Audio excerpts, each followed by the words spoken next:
Docking request accepted.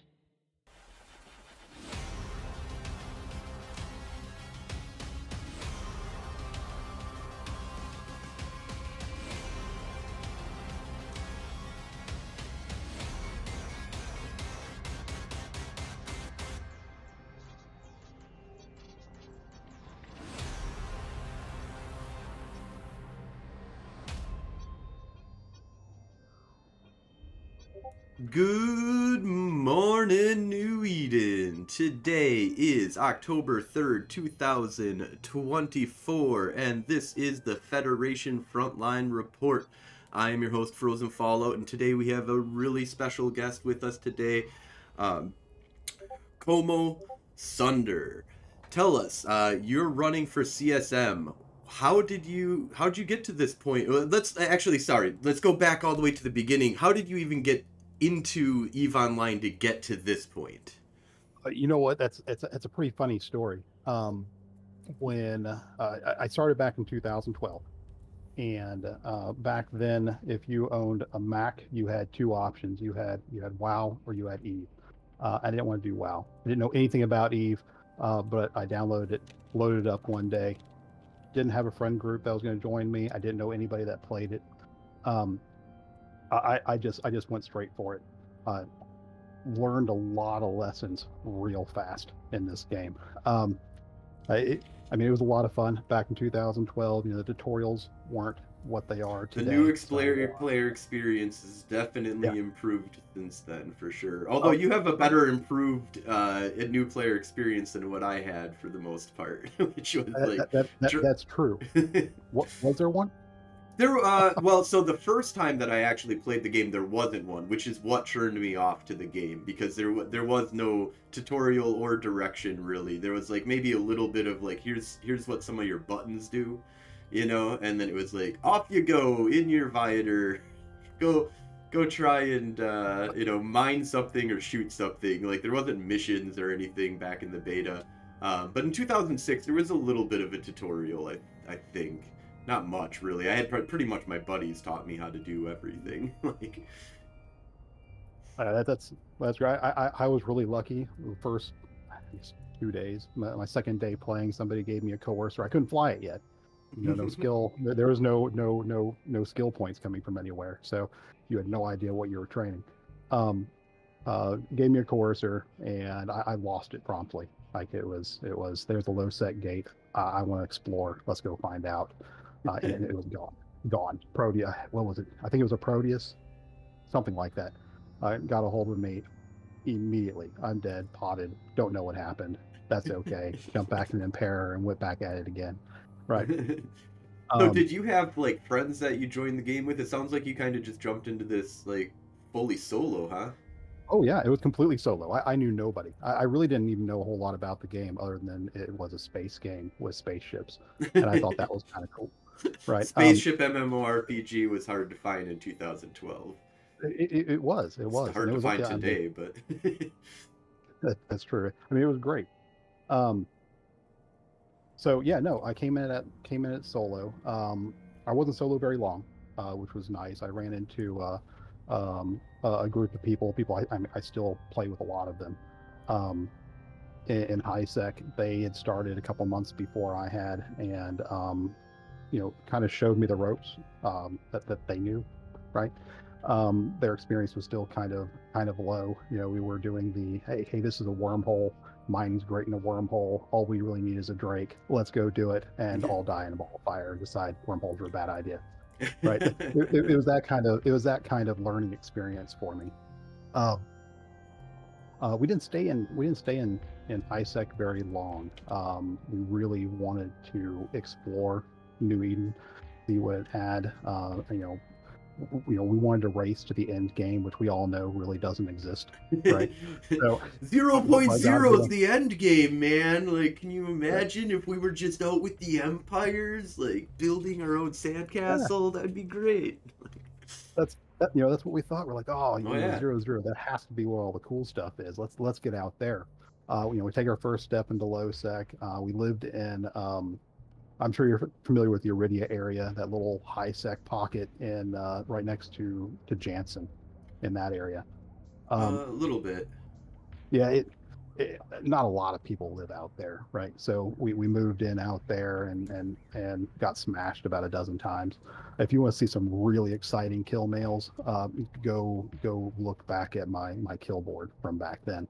It was amazing. Talking cargo holder, expander fit, ravens, I killing lost towers and stuff. oh The yeah. new bro kill mails. I have a few of those for sure. Less so because my new brodom was during a time period where either there wasn't any kill mails, or there were kill mails, but it was like through a different system than what we have now, and so that got kind of all erased from history. But there's definitely the possibility of the internet having a Frozen Fallout and a Dominix filled with, the lows are all just enhancements for mining, and then a bunch of mining lasers in Hain. Just chilling out, just been mining away my Dominix, jet cannon it out, go grab the hauler afterwards, and go come back and pick it up myself. 85 for the win. So, Jansen was short-lived. Lowsec was short-lived for us. We really wanted to get into nullsec because that was the goal. We wanted to aim for it, and we were invited into Apocalypse Now. They're still around. They were probably blocked back then. Okay, where yeah. a lot of people walked in the door at that time, right? It's around that time that I had, I think I got my medal for our Providence tour, which we did a peaceful Providence tour in Providence, where we went and was like, what's this NPSI like? And we got ourselves the giant super red list that you can't even put into the game because it's so gigantic and it gets updated all the time. So it's Providence was a fun place, but it was also really aggravating. Like I don't think I'll ever go back to a not red don't shoot like setup. Like, well, it's just too much work and it's too easy to circumvent. You gotta, everybody's an enemy unless they're blue. Or part of my militia or part of my alliance or corporation or whatever. It makes it easy, right? But it was a great environment for people that are getting their feet wet in nullsec back then, right? Which very much so, that's what we were doing, learning about bubbles and getting hot dropped and everything. We were there for, I have no idea, a few months, maybe a little bit longer. I don't think we quite made a year. And we were invited to join SpaceMonkey's Alliance, SMA, in the Imperium. Yeah. Yep. So Samson, I think, is from SMA, if I'm remembering correctly. Yeah. So it was a great opportunity for us. We moved out there, and a lot of what I learned from nullsec, or learning about any tactics. That's why I started FCing, was in nullsec. Think I lost my camera, didn't I? Yeah, and it caught you in no, I wouldn't say too bad, but you're definitely a look of concern. It does. It is, isn't it? Yeah, let me work on something a second. Let's try. There we go. Now we've lost audio. Now we've lost. Oh, there we go. Now we got you back. But now we lost video. Oh, no. Oh no. Yeah, I was telling Frozen earlier that my normal camera went out on me, so I'm on a throwback now, and there. There we go. There we go. All good. Yeah. Very good. All right, we're good. All right. So that's where I learned how to FC, was in SMA. I learned how to FC there.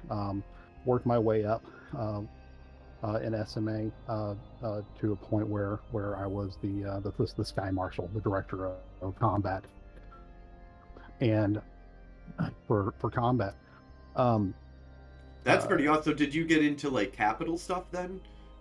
Oh yeah. So back then it was really capitals were really a big thing, right? You didn't drop capitals unless you had really good support. This was well before the proliferation of capitals that Yeah, it led wasn't like to, a small game came in, drop the caps. Like, oh yeah, you didn't do that. You didn't have random hog dreads dropping on everything. you didn't even They have just pod dreads back then, right? Like it was just no, you not at had all. short range dreads, but it was like higher damage for a structure, not higher damage for unless you could web down, something to 0, meters per second, and then it's like, okay, now my dread can hit it. But if it's moving faster than 0, it might not hit it. Yeah, it was worthless. At best, you would have you would Skynet fighters from a carrier, right? That was the capital play, but they weren't everywhere, right?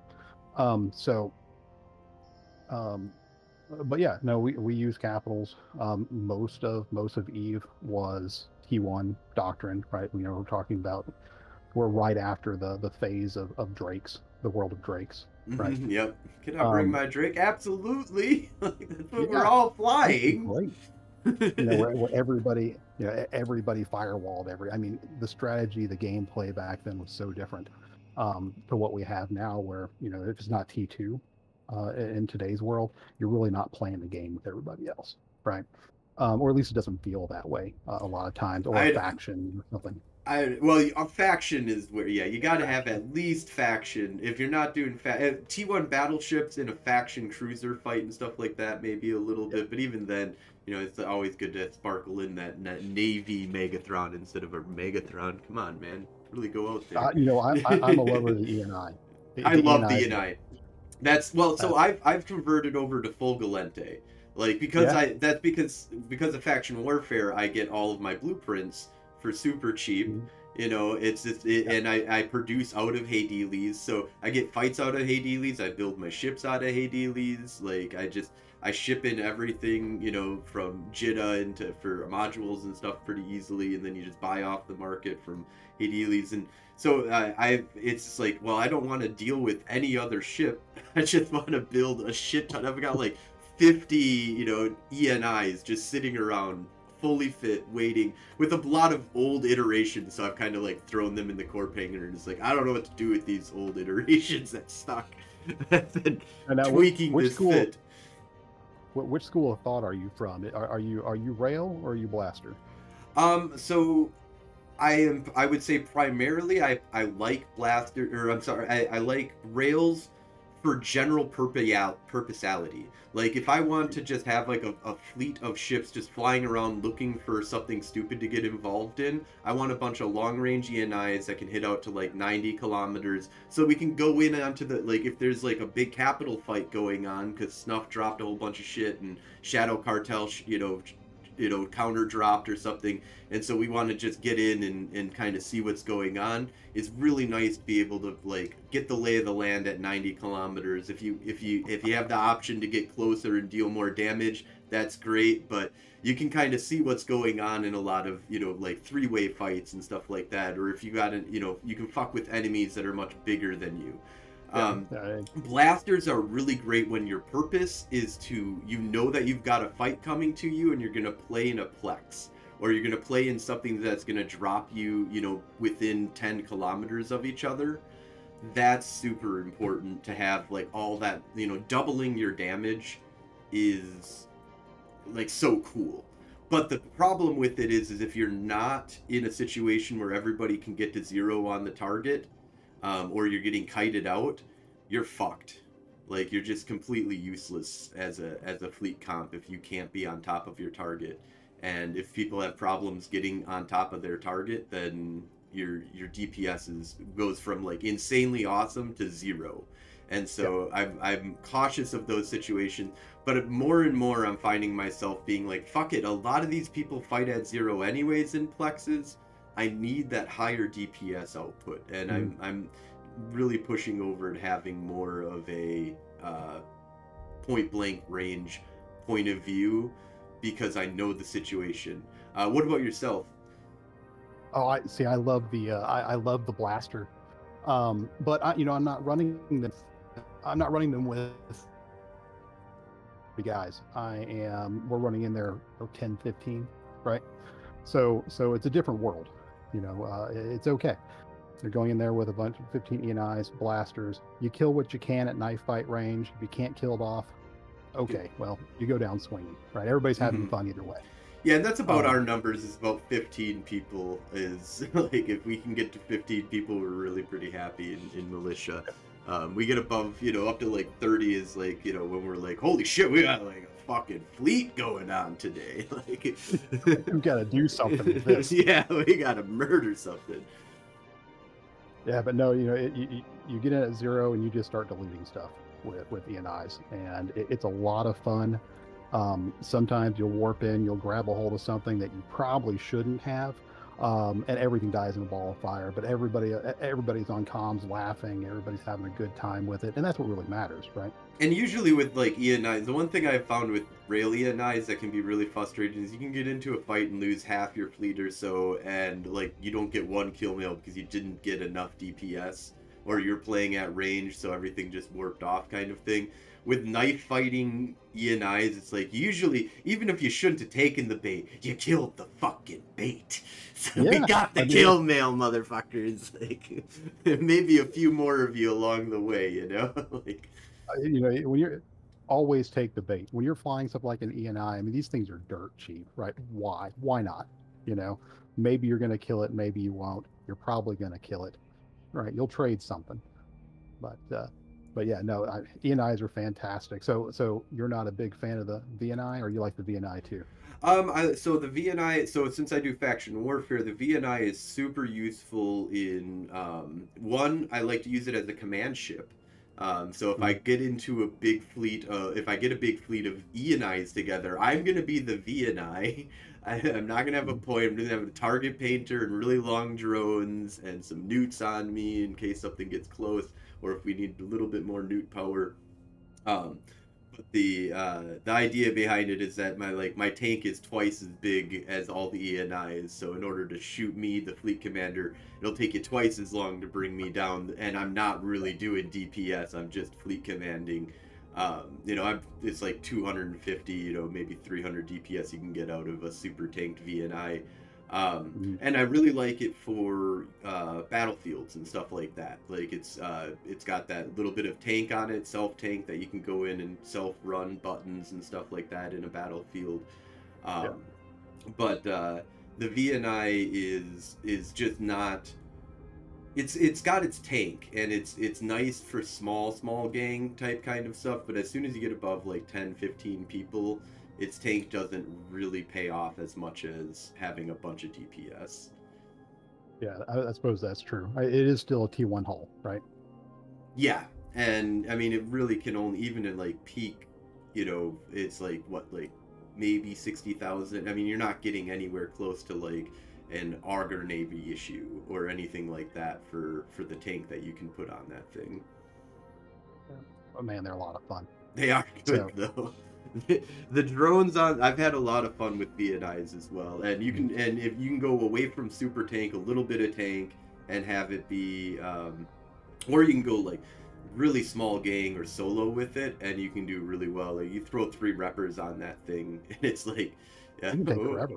At least long enough. Right. At least long enough. Enough to get a kill in or two, But yeah, so you were part of SMA. Where did you go from there? So that's when things got really exciting for me. SMA, that's where Applied Anarchy was formed. That's my corporation. It was a collaboration between my corporation and 3 others who joined together to kind of push in the same direction. And it worked fantastic. And we helped really form a lot of what SMA became. But it ended up getting a little small for us, and we said a little after FozzieSov released, we decided, let's try this, right? Let's see if we can get out. Let's see if we can get out on our own, take some space, and just make it work, right? Break away from the block, break away from the Imperium, and all the protection. All the protection that came from that. We had talked before the show. Is this about the time when you were trying to get into CSM for the first time, or? It was. So I was initially planning to put a bid in that year, and decided that trying to run on the ticket of that alliance, and then stepping away, that's not in good taste. Yeah. Right? So I let that bid go, and pass that on. Kyle, who ended up receiving that bid, was elected to CSM. Really happy for him. He did a great job. Did a really great job. So I don't regret doing that. Maybe a little bit. Yeah, there's always that feeling of like, it's like when I gave up X Meta and let it go on to like hold, it created an alliance that held Sovereign 0.0, something I've never been able to do with an alliance that I've run, and I was like, man, it was really awesome, like going off and partying with goons for a long time, but I shouldn't have given up that corporation. I should have just been pushing harder to become a 0.0 holding alliance, and then I could have got them to join the Imperium instead of joining PamFam, and they ended up getting screwed. What could have happened? Right, yeah. It's always what ifs, but then it's always, of course, of like, I prefer the I like who I am now. I'll stay. If I had a machine that could go back and change anything in the past, I'd be like, fuck that, don't touch it. Like who I am and where I am now, I'll take all the. I don't want to know. I don't want to go into something I don't know what'll happen if I change. It's scary, right? It really is scary. And that was what we faced. We saw an opportunity with Fozzy. We saw a shrinking of the blocks, because all of a sudden, all of this unused space became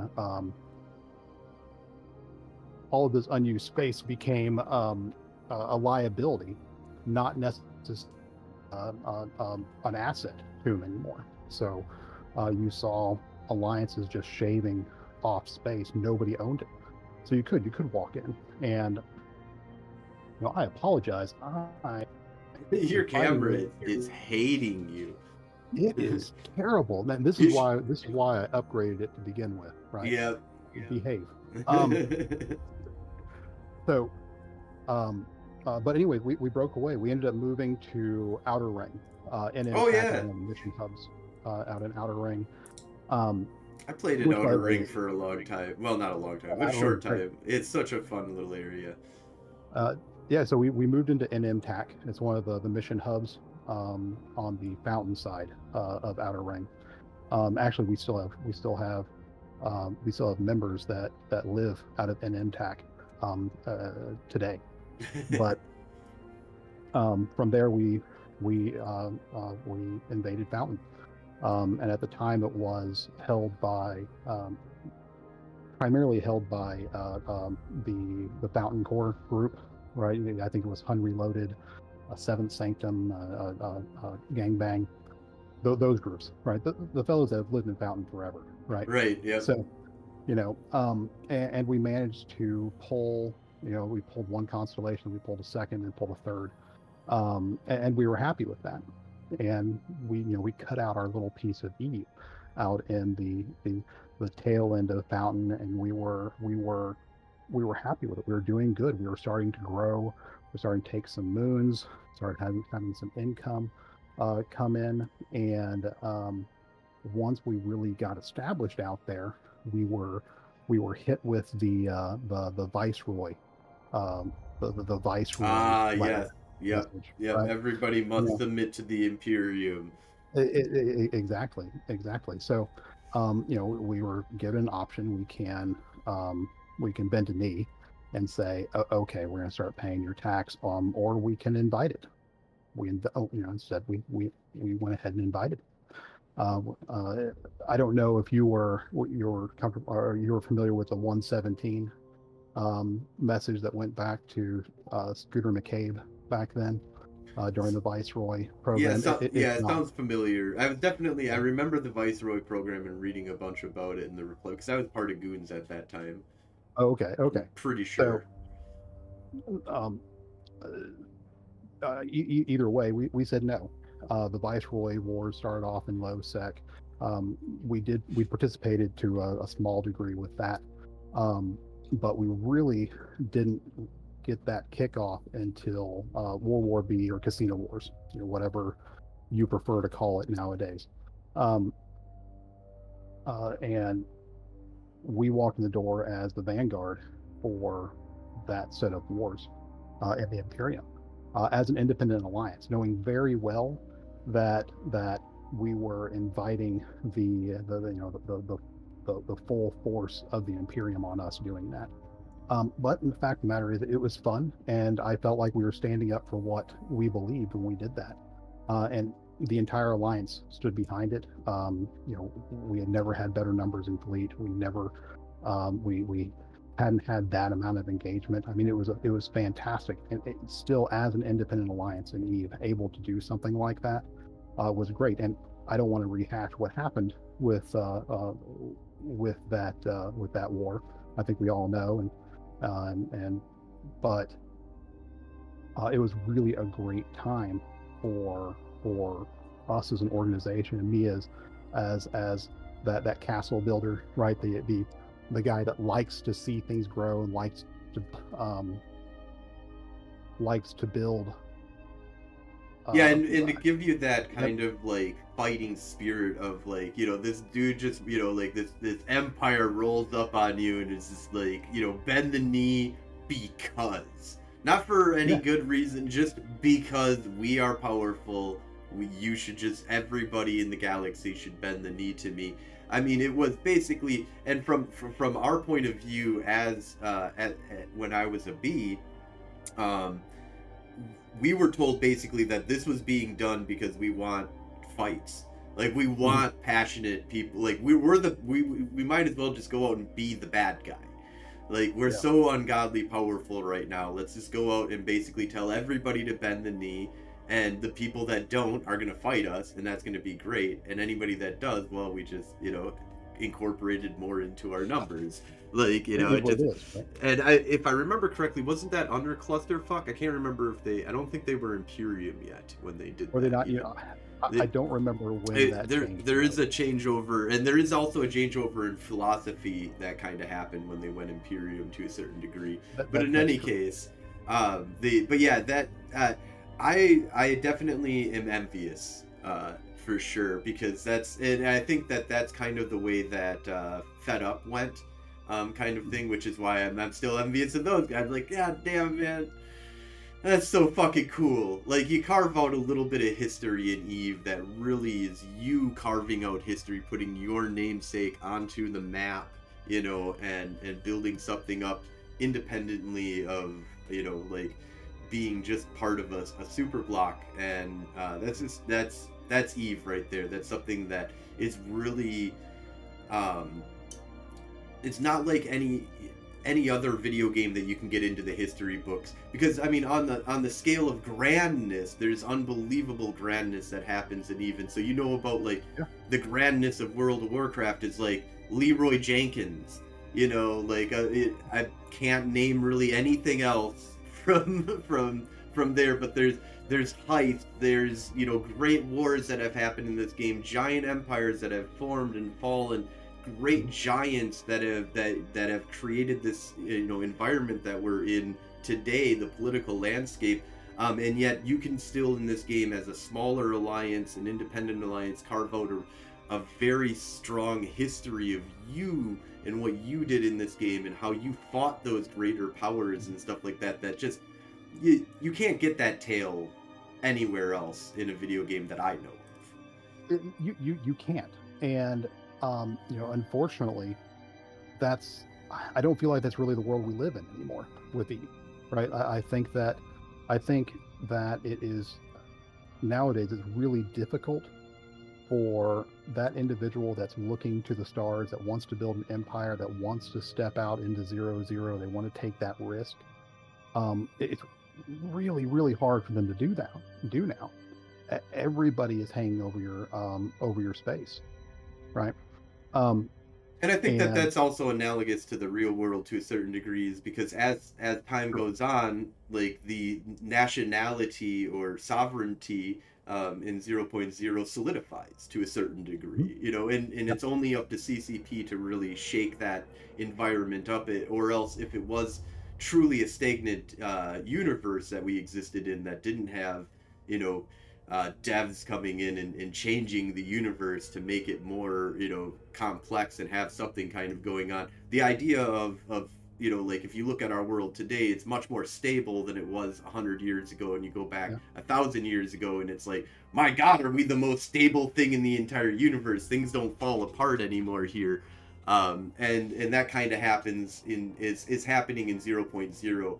I think that there is a large level of stagnation that's kind of settling in, just because as you build up your fortress, you know, your sovereignty, and you build, this is where I live, even coming in and wiping out 99% of Goon space didn't matter, because they kept 1%, and from that 1% they were able to get all 99 back.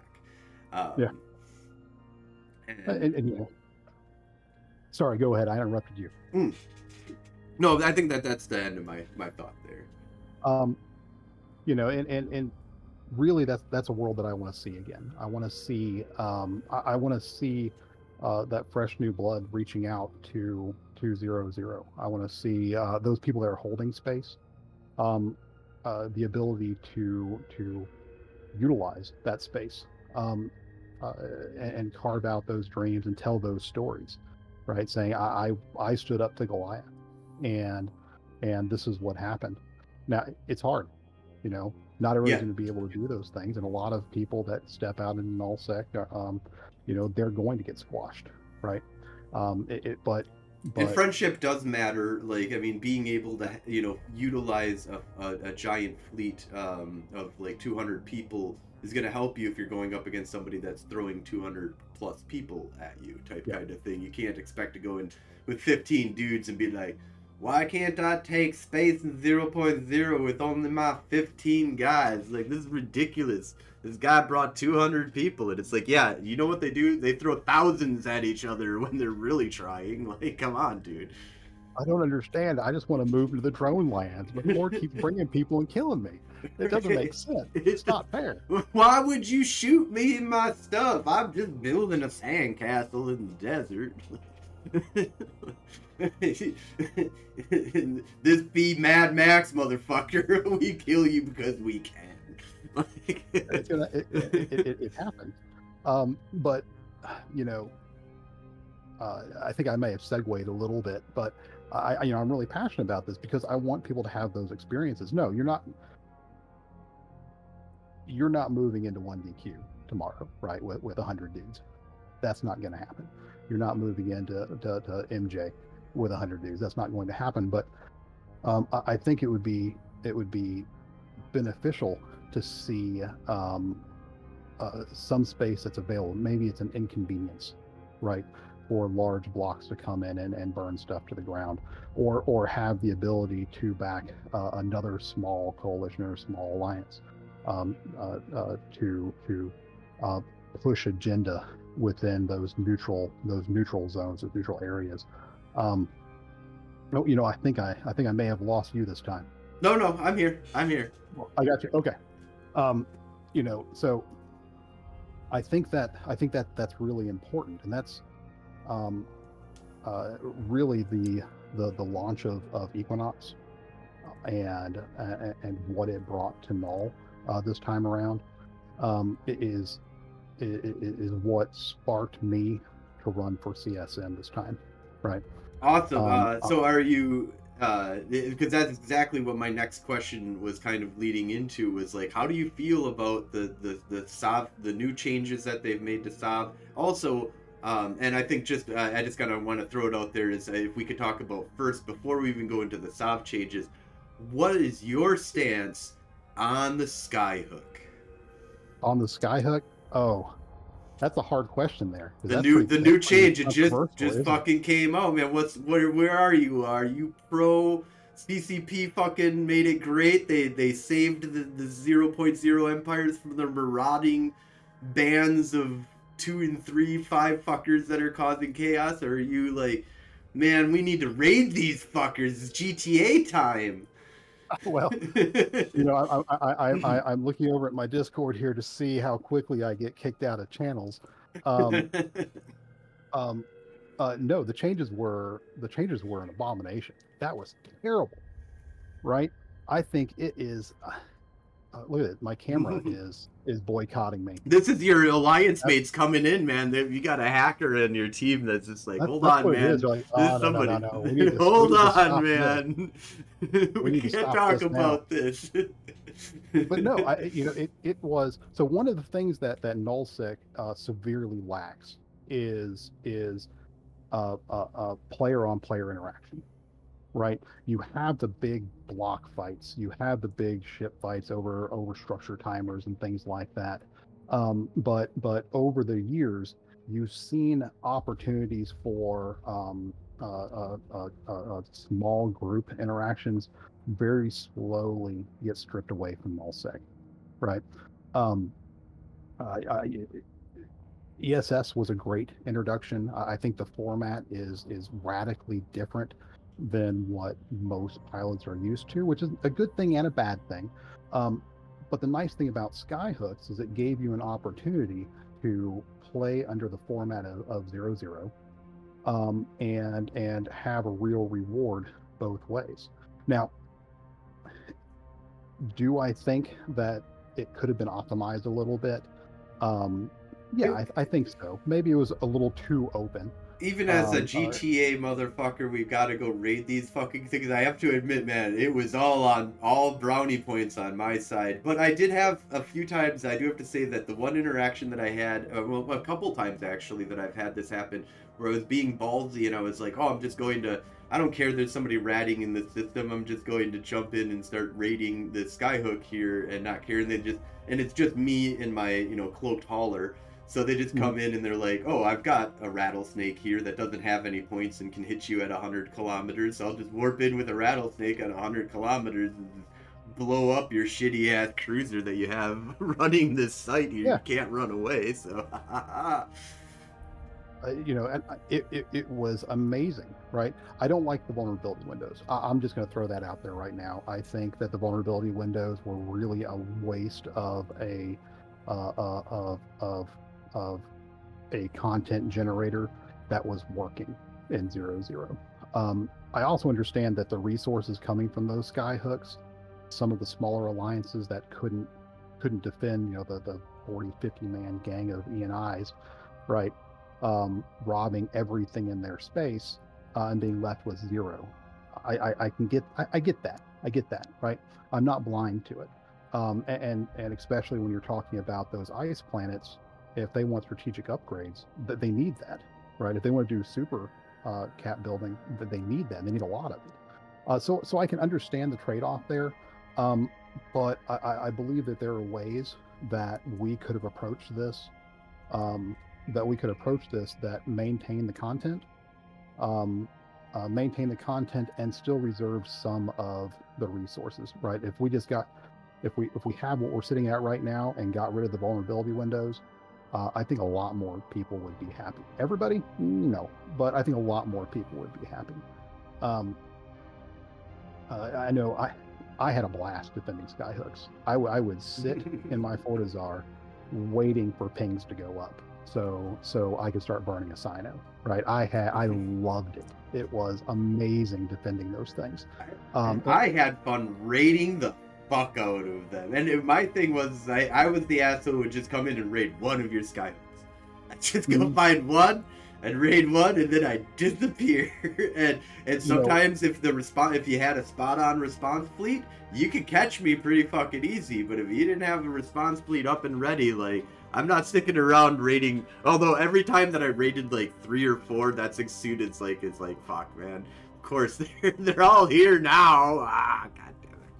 So I'll tell you what the trick is. What the trick is, you have your friends come with, and I don't mind saying this now. And if they end up reversing things, I'm going to throw it out there, and people are going to know it, and I'm going to die every time moving forward. Have your friends bring empty T1 cruisers just to link, right, on alts, and you'd be surprised. You go in to an entire constellation linked to every skyhook with 3 or 4 other dudes, and either they come and they blow everything up, or they ignore you and you walk off rich. That's It was true. Yeah. like that, and That's an that doesn't interesting. defend my side at all, because that was abusive on my part. That's why I'm saying that there's probably a middle ground here that we didn't hit. Well, I like But the idea of I saving think great. some, like that. There's a guaranteed payout to the owner of the structure. I Yeah. also do have to say that the people bitching about how much the structure cost can shut the fuck up. Because if I can come in and steal one time and take 2.5 billion ISK from one skyhook, then you can just shut the fuck up unless that thing cost you 10 billion ISK. And even if it cost you 100 billion ISK, I might even still be like, you're gonna get your fucking money's worth, bitch. Yeah. Shut up. Like, if I can, there's no way to, like, I mean, maybe it's been sitting there for like multiple weeks, but I've had multiple times where I've got many times that I've gotten a billion ISK or more out of one steal, and that's with the 60% reduction.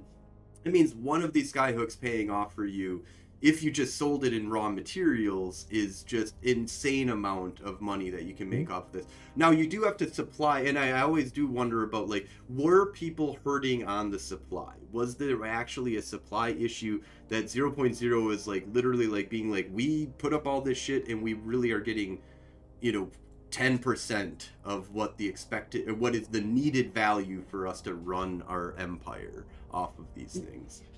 I think that I don't think it was 10%, but I think there was a concern there, right? If you look at the ice, right? The ice is what's really important for SOG. That's all the strategic upgrades. And ironically enough, that is what we did not go after. We That's didn't. what most people didn't. They left it there. Yeah, we didn't care about ice. It was heavy and not that profitable. It could be a decent amount if that's the only thing you got in the area. You might as well go grab the ice, while you're here. But for the most part, we were like, ice? Nah, don't even deal with that. Just let them have it. So, and the big sink for the gas is moon drills, right? Which arguably, an alliance needs to keep their moon drills up and running. That's important. But you didn't need moon drills before this patch came out, and you don't need them now. You can do it the old. There's no mechanical change that forces you to be like, you have to moon with a moon drill. No, I mean, you're right. You're absolutely right. You really don't. You could survive with your skyhooks rated every 6 hours, right? You could survive. Is it fun? No. Are you really going to get very far? No, probably not. I think it would be a good thing to hold some of that back. Having like the safety cargo that they created was, I like that. I like the safety cargo that they created, and I'm like, okay, that's fine. Let them keep an X amount. And I was even okay with like a window if it was going to be like 12 hours. Okay, like there's this, your off hours, you don't have to defend your shit. Okay.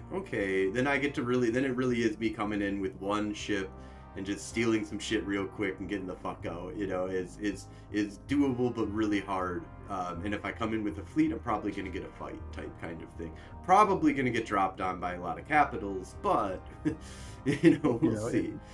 Mechanics working as intended at that point. Right, because then you can counter drop, set up a bunch of different ideas of how to deal with that situation, and still leave it open to being pretty damn accessible. 1 hour every 3 days is guaranteeing that you have to have an alliance come in, a fully fledged real fleet, capital backup, everything ready to drop down on this thing. And yeah, you might get a whole shitload of money by raiding a bunch of, crushing their fleet and then raiding all their shit in that, in the next 5 hours or whatever of like the time value, how things will, shake up and stuff like that. But this is fucked. Basically, it's an FU to anybody that can't gather a 300-man fleet. Well, yeah, exactly. Skyhooks were great because you would hit a skyhook defense where you would attack a skyhook. You weren't doing it with 100 dudes. You were doing it with 10 guys, right? 5 guys, 2 guys, right? You and your alt carrying a hauler, right? That's what hit a lot of these skyhooks, and that turned into that turned into pretty good content, right? Where people were thinking for themselves, they're flying their ships, there's actually a fight on grid, as opposed to that dog pile that all of us have lived through in every tie-dye fight ever. Right. Ever, Yeah. It's. right? I mean, it's back to structures all over again. I mean, Yeah.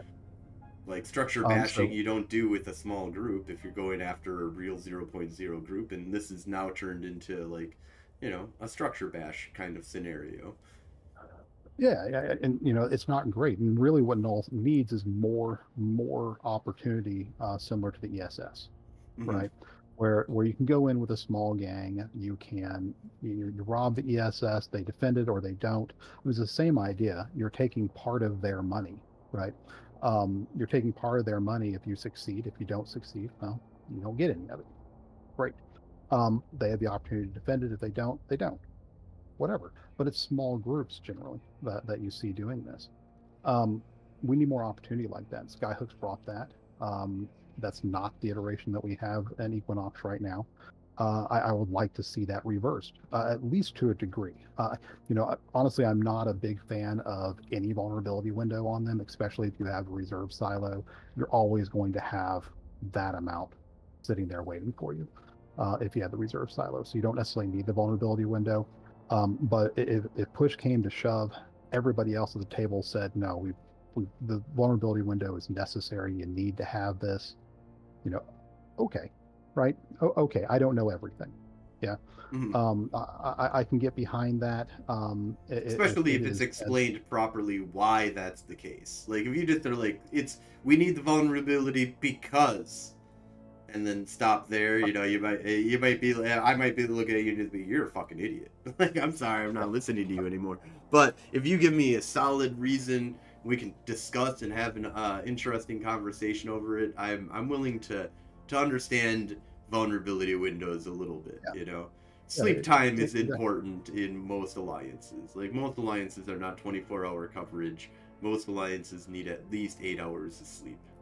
Mm-hmm. Exactly, and I can understand that reason. I can understand that rationale, right? I can get behind it, but it's really interesting. You were pointing out people complaining about the cost of the skyhooks. What are they sitting at? Like 780 right now. In there. Not even a shiny ship. We're talking less than a shiny ship here. That can produce in way more money than your shiny ship will doing nothing in outer space. Like your shiny ship doing nothing will get nothing. This thing doing nothing will get you an insane amount of money. Possibly. Or at least fuel something. Yeah, well, some of them will, right? If you sit on a lava planet, some of them will. And some of them are for other things, that are necessary to also make you an ass load of money. Like that's the whole point behind all of these structures is that they should be enhancing the ability for you to make money off of them, basically. Whether it's on a top level or a lower level. And now it seems like all the gas and the ice is going to become top level, where it was more lower level before because you needed everybody protecting their own shit.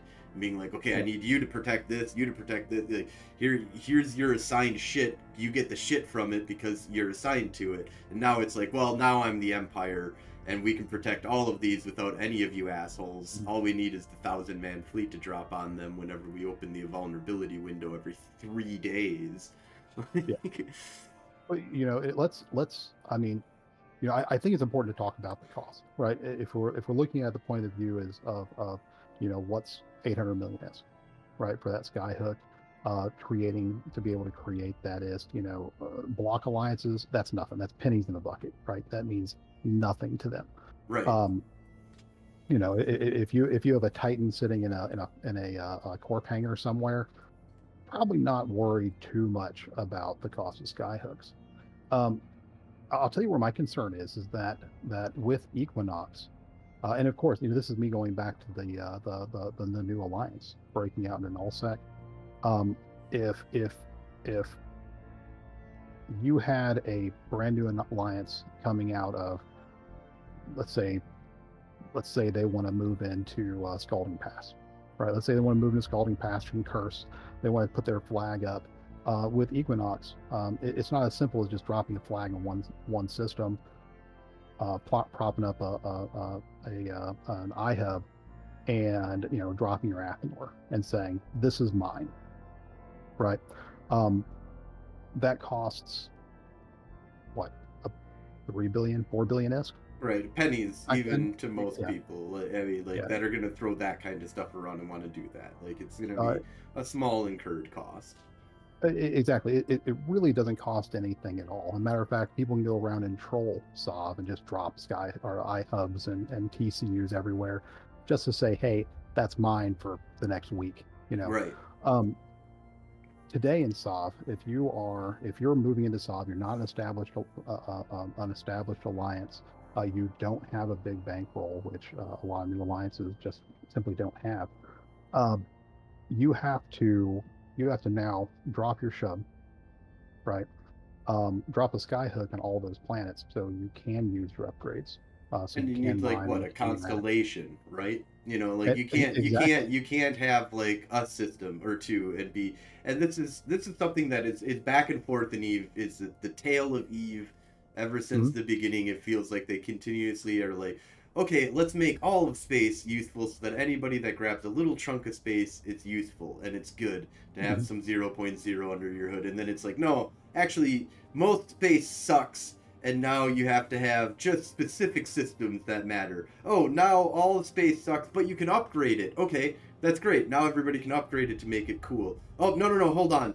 Now you have to have a constellation to upgrade it or more. And now sprawl is the idea is backwards. They said if you want to have good space, you have to have a lot of space, because you need to redirect resources properly, and you need a ton of space in order to do that.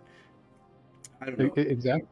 I don't know exactly which I don't know the truth of who's right, but I always feel like prosperity is better than scarcity. I feel like it's better to have it so that anybody can try and grab a system and they can get something worth out of a system, than it is to say that no, only people that can grab giant swaths of land and that most things suck.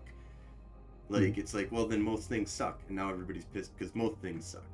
Like, well, yeah, the upgrades we have out of Equinox, it's a hot mess, right? At best, the upgrades that we saw for ratting, for mining, it's a lateral move. It's not really an improvement.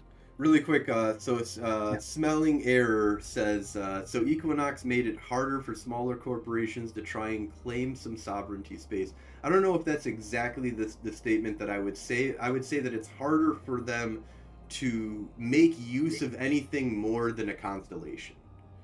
Like, yeah, I mean, it's a tax. Equinox is a tax now, right? If you want to get full use of that space. Now, if you're okay with just getting enough and a little bit, it's not going to cost you a ton of money. But if you're looking at a small constellation, 5 systems to get everything up and running, you want to have access to the mining belts and whatever. You're looking at about 7 billion ISK per system, just buy-in now.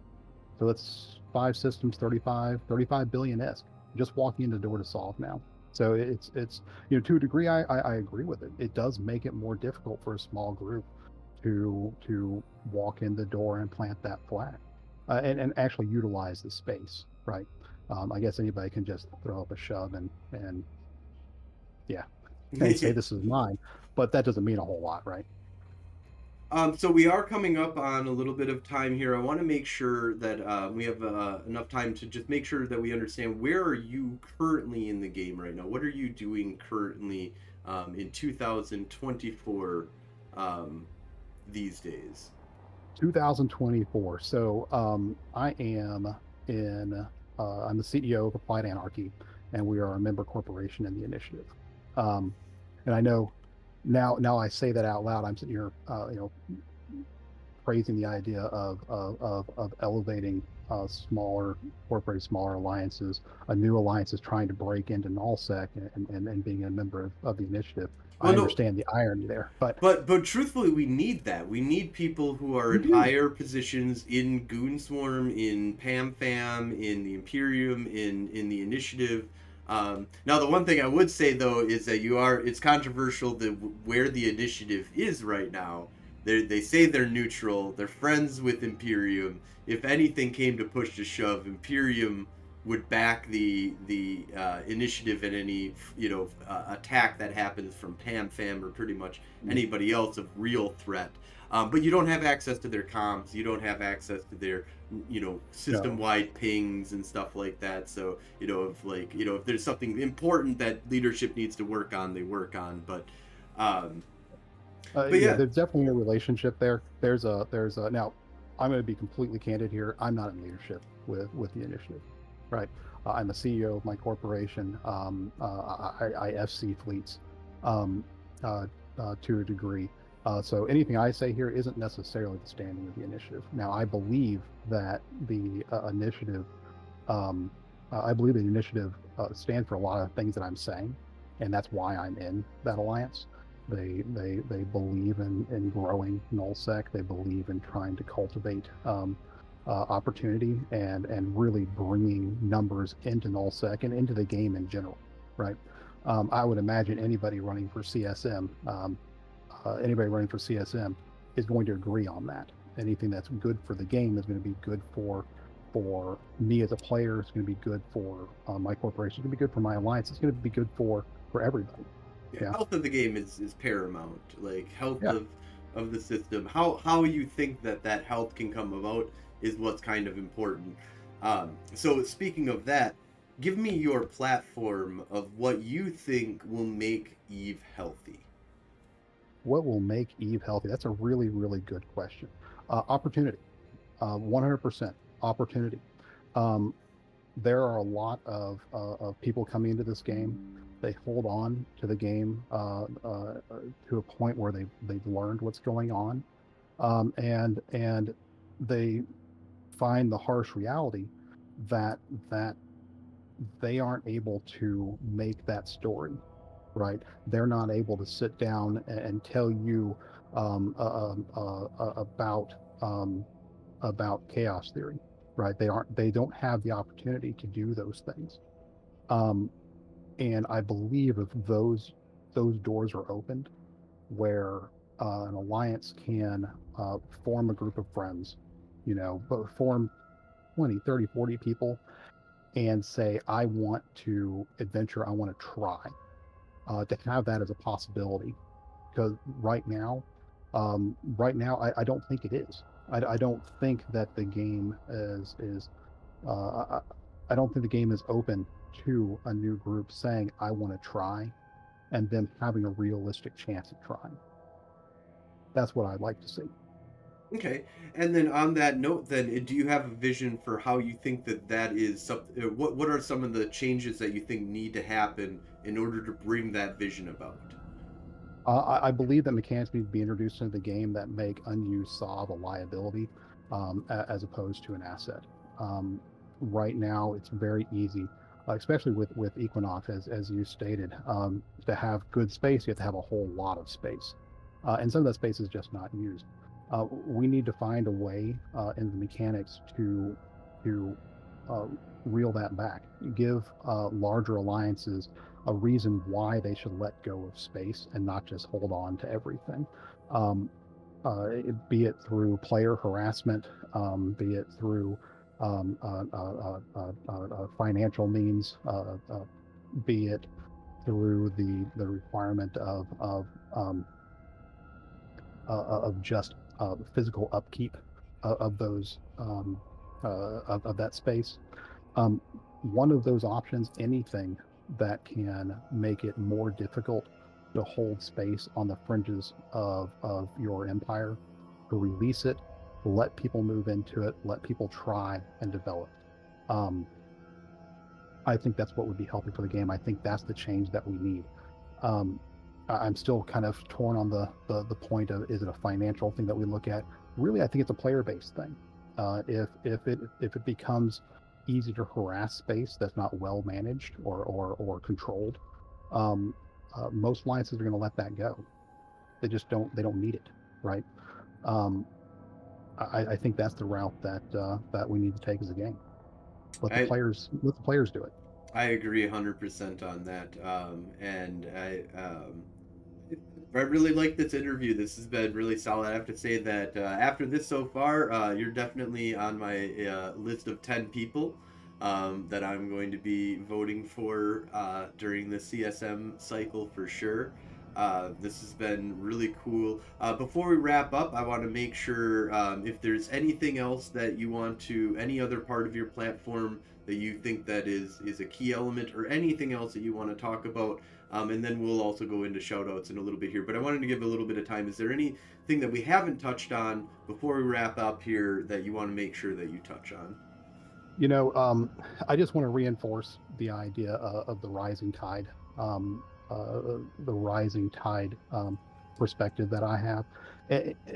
Just because the nature of Eve, the N+1 mechanic, the large alliance, the large blocks, anything that benefits the small groups is ultimately going to benefit the large groups as well. So I just want to throw that out there. It's not my stance is not, you know, I hate the blocks. The blocks should all dissolve. It's not that at all. I think that the blocks aren't necessarily a bad thing, but we need room for everybody else. And any mechanic that we put in place to create that is going to elevate anybody that lives in null and give them more opportunity. Awesome.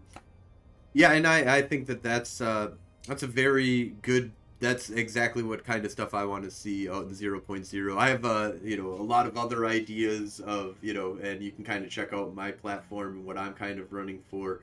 But I mesh very well with the ideas that you have of 0.0.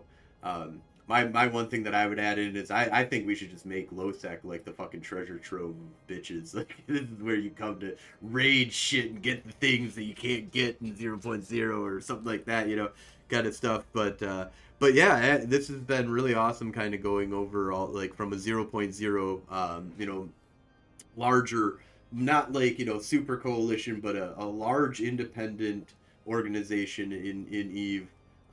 And you know, I really look forward to hearing more about what you have to say, and you know, I'll definitely be keeping an eye on you for sure. So and hopefully if you get into CSM, I want you back on the show to talk about, you know, as much as what is not, you know, unable to be talked about is, you know, we just you know, celebrate ideas of, you know, prosperity. And I agree with that. We need to open up opportunity, prosperity, and bring about a better Eve tomorrow, instead of saying let's fuck people over and make sure that everything is only going to the 1%, you know. Like, Exactly. This game's for everybody. Right. Awesome. So before we go, though, I do want to give a little opportunity here.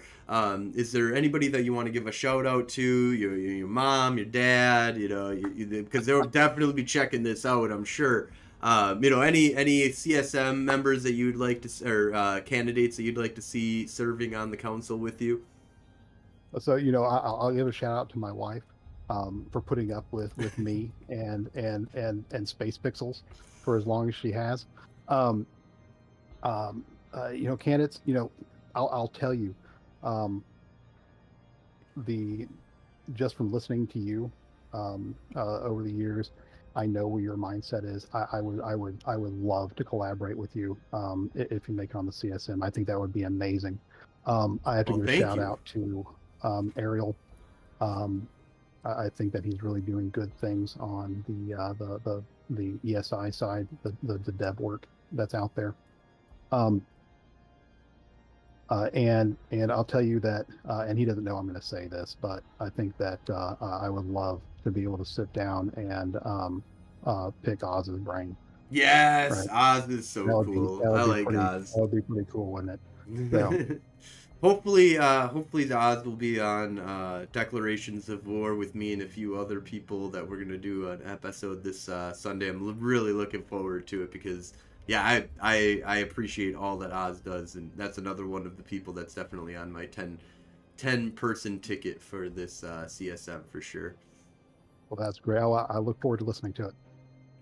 Awesome. Well, thank you so much for coming on. Thank you all for listening and watching, and have a great great day, and you know, hopefully I get to hang out with some of you nerds in Vegas. I would, you know, if we had another event where in Vegas, FanFest, I went out and it was, you know, like you're the Faction Warfare podcast, dude. I was like, holy shit, people do know about me. This is weird. Awesome. Well, thank you so much for coming on, and good luck on the run here. Anything that I can do to help you out in this campaign run, definitely just let me know. And you know, I'd love to collaborate with you in the future, regardless of you know, whether we're on CSM together or not. I'm looking forward to it. That'd be fantastic. All right, we'll wrap this on up. Have a great day.